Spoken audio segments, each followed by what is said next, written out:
All right, guys, in the next 3 minutes, I'm going to show you why solar is the absolute worst investment you could possibly make, and why thousands, if not tens of thousands, of homeowners are regretting their decision to go solar. Now, if you stick around till the end, there's a twist that might make you see solar in a completely different light, but let's dive in. So, you have an electric bill, you own a house, and you have to pay an electric bill every month. Like sometimes we fool ourselves into thinking that the electric bill is a one time payment. Your electric bill actually costs you what you pay every month of every year, ever since you've been in your house. And as long as you are in your house, is your electric bill. And for most people, that's tens, if not hundreds of thousands of dollars over time. Now, we can consider, right, prepaying our power bill. We could pay the utility for 25 years of power, a similar cost, maybe a little less than 25 years, but we could pay cash solar, right? Also, we could say the average solar system is $30,000 to $60,000 here in California. If you want to prepay your power bill, I mean, you might as well just pay cash solar, and then you get your money back, right? You invest in solar. Now, here's the problem. First of all, the way that net metering has changed in California, it takes 12 to 15 years just to break even, right? Say on a good roof, you break even in 10 years, but you have batteries. Like without batteries, you will not break even within 20 or 25 years. So you pay for batteries, they go bad within 10 to 12 years. And so you pay cash, you maybe get close to breaking even 10 to 12 years in, and then you got to buy new batteries, push the break even point back 2 to 3 years. You're 12 to 15 years just to get your money back. Now, think about that. What type of investment takes you even 10 years just to get your money back? You're not even positive. There's not even a return. You're just not negative anymore. You're not in the hole. Now, the average homeowner moves every 7 to 10 years in California. And so I think you're starting to see why it literally makes no sense. Unless if you're it makes no sense if you're doing it for financial reasons. If you're doing it for the environment or because you love that green agenda, then yeah, like spend cash on solar because it's not financially, it doesn't make sense. So and right, think about that. That's 30 to $60,000. What could you do with 50, 40, even $20,000 over the next 10 years? Take that 20 grand, go buy a business, put it into stocks or real estate, whatever you're into, dude. Like you got to know somebody who could get you a return. You put it in a high yield savings account, you'll make 4% next year instead of waiting 10% or 10 instead of waiting 10 years just to get not even a return. Like hopefully you're just not negative. On top of that, you have to maintain it. You got to make sure it's working. If it stops working, now you're paying the utility company and you already paid for solar. Like, come on now. Okay, so that just cross that out. Prepaying your power bill, like, does it even make sense? Why would you prepay your electricity for 25 years if you could also pay the utility company? Like, there's no point. It's a horrible place to put your money. So that leaves us with the option for power bill payments, right? I mean, we got to buy electricity so we can buy our power from the utility company, right? Which we've all done. We're all used to it. We buy our power from the utility company. At least in California, they've doubled our rates in 5 to 6 years. Have gone up 12 to 15% per year. Like literally, since I've been doing solar, the rates have doubled what people are paying for their power bill. But you have no certainty, no control. There's no end date. It literally never ends, and they can raise your rate. They're a monopoly here, dude? Is there anyone competing with Southern California Edison or PG&E or SDG&E? No. So if they need a rate increase, we've seen PG&E do it. Dude, PG&E is at 55 cents right now. Southern California Edison, I'm seeing anything from 35 to 45 cents. It just the rates can go up. So paying the utility, it really doesn't make sense. If you're going to be in your house more than 2 years, why are you paying the utility if and that's assuming we can find a solar option that will not be a liability when you go to sell your house. So what are our other options? We could pay the utility. We could do a solar loan, which isn't the worst thing, right? I mean, at least with a solar loan, there's an end date.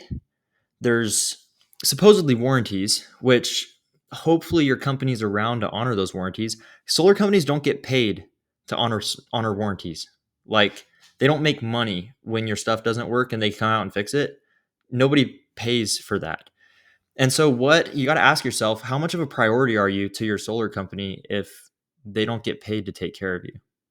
And if you transfer it, right, like you'll have solar reps tell you like, oh, it just goes to the new owner. Like they'll just assume a solar loan or even a solar lease or a third party um, ownership operating system. However, like you'll have people tell you it just transfers. That's not actually true. But what is true is a favorable, honest solar setup from an honest, reputable company that takes care of their customers. That transfers like a fair price that's better than the utility. Like that will transfer. I've seen some people enter solar agreements that will a new homeowner take? I don't know, dude. It's pretty expensive. You're paying a lot of money for that solar that you really, I don't think you need to pay for. So, is it a liability when you go to sell your house? I don't know. Say your house is worth $800,000 and you have $50,000 or $60,000 of solar debt. Is that going to transfer to new owner? I hope so. Now, the alternative, if we did a TPO solar service, TPO stands for third party ownership. This is where a solar company will fund your entire project for you. You're not coming out of pocket. You're not in debt. You you pay $0 to start the program. Will you pay more over time? Yeah, you'll probably pay a little bit more than if you with a solar loan right now with interest rates. Who knows? It could be the same.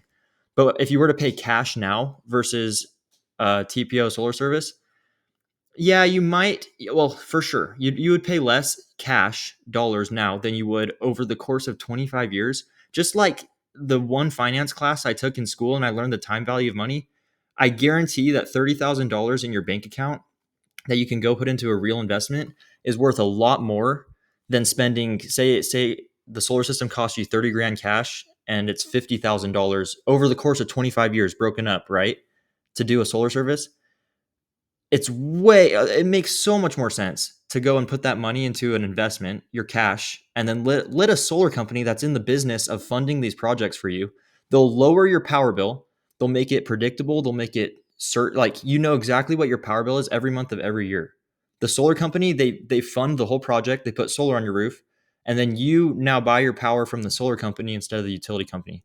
Does two things. One, it'll cancel your electric bill with the utility company, and two, the solar company, they are on the hook. If they want to get paid, right? Because they went into debt, they funded the whole project. If they want to get paid, they need to make sure they don't just have warranties, they have guarantees. They're going to guarantee performance because you're paying. The agreement is for performance. The agreement's not for equipment. The agreement's not just to get you solar. So that means for 25 years, they're guaranteeing a certain level of performance, which includes batteries, which includes the panels. If things need to be replaced, they'll replace them to meet that performance guarantee that's in the service agreement. Now, what if the new owner doesn't want it though, right? What if the new owner would rather pay 45 cents with Edison than paying 23 cents with with the solar utility? Now, you have the option, you always have the option to purchase it. And if you want, you could finance that, right? Like you can have the solar appraised at fair market value, purchase it at the depreciated solar cost. And yeah, say you wanted to do that, you could finance it. You could always go from this to this, or you could always go from this to this, but you can never go from cash to solar service or loan to solar service. And the fact of the matter is, if you get set up by an honest company at a fair price, there's zero reason why someone would rather pay the utility company than have the solar. And if you understand that, and if you don't think, if you are getting offered a solar service that you don't think will transfer, like you need to really look at it and look at your situation. If you think that someone would rather pay the utility than do the solar service, then don't do it. But here's what I'm telling you. It's possible to get set up by an honest company and an honest rep who knows what they're doing, who knows how to size the system, who knows how to price it appropriately. That rep will set you up with something that you got to remember when this person's out shopping for houses, they're home buying, they're looking in California, they're looking at a lot of houses that have very few people paid cash for their solar. They're looking at houses that either have a solar service or a solar loan. And you want to make sure that yours stands out. And I'll tell you, it's somewhat negotiable. I mean, they set a threshold. We can't price below it because there's the cost of labor, the cost of materials, the cost of, I mean, overhead of running a business. But you should be so stoked on your solar service and the company that and it's out there. Maybe you got to look at a couple companies. That's fine. Go find one that's going to take care of you. Now, here's the question that I would ask. If there was one question that I had to ask a solar company to find out if I would put them on my house or not, I would ask, how is your service after install? Because everyone has great service up until install. Like, even, well, honestly, even some don't. Some don't even have. If they don't have good service before install, you know what their service after install is going to be like. So that's how you count out. But I would ask to talk to customers who have been with them for years, and I would like who have been serviced by them. How long did it take you to get out and service that system and fix it, and what was the end result?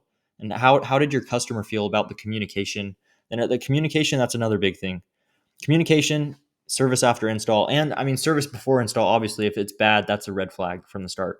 Now, this is if you are looking to go solar, or if you're selling solar. I hope that this sheds some new light on the way that you see a solar agreement and the way purchasing versus not owning your solar. Some people, I don't want other people's equipment on my roof. Dude, you can all like you could always own it if you need to. Like, that's still an option. But in the meantime, the amount of money you're going to pay to your electric company, them raising the rates, there's zero reason to pay another summer of three, four, five, $800 electric bill, whatever you're paying, dude, or to live in fear of running your AC because you have to pay the electric company. Like, come on, this is America. Like, we should be comfortable in our own homes. So, anyways, if you disagree, I want to hear it. Give me your rundown in the comments, and I'll see you next time. Peace out.